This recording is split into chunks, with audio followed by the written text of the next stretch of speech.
You have grown familiar with the great established achievements of private enterprise in the past. They surround you in your daily life, whether they are the results of industry or the processes of industry which produce those results. Now take a look at a tremendous project of private enterprise in the making. The £60 million job being constructed near Port Talbot.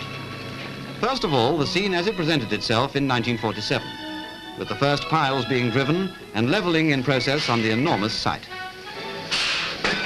The Steel Company of Wales was formed to undertake this great enterprise, and its chairman, Mr. E.H. Lever, makes a big but justifiable claim for it as an act of faith. An act of faith which, in my opinion, may prove to be the biggest single contribution to our national recovery.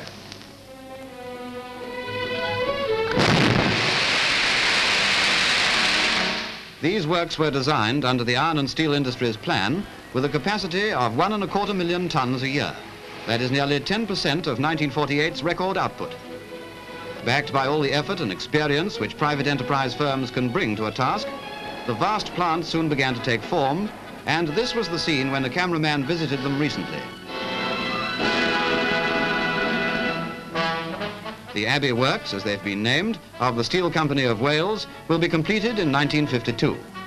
But before that time, if the Iron and Steel Bill goes through, the government will have grabbed them. Again, we may ask, what is the justification of taking over an industry so obviously efficient and full of enterprise? The whole thing is being done to satisfy extremist dogma. In this picture, you see the biggest girder ever welded being eased out of the shop where it has been fabricated on a special rotary jig by Dorman Longs, who, although a competitive steel company, are taking part in the construction of the new plant. The chairman of Dorman Longs, Sir Ellis Hunter, is incidentally the president of the Iron and Steel Federation. Here is his plea for public interest in the fate of the iron and steel industry.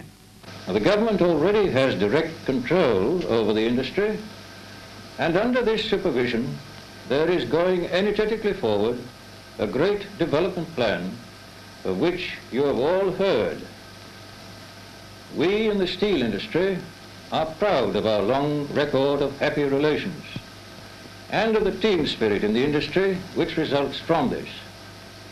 It is this spirit which is enabling steel works to produce record outputs when the nation needs steel so badly.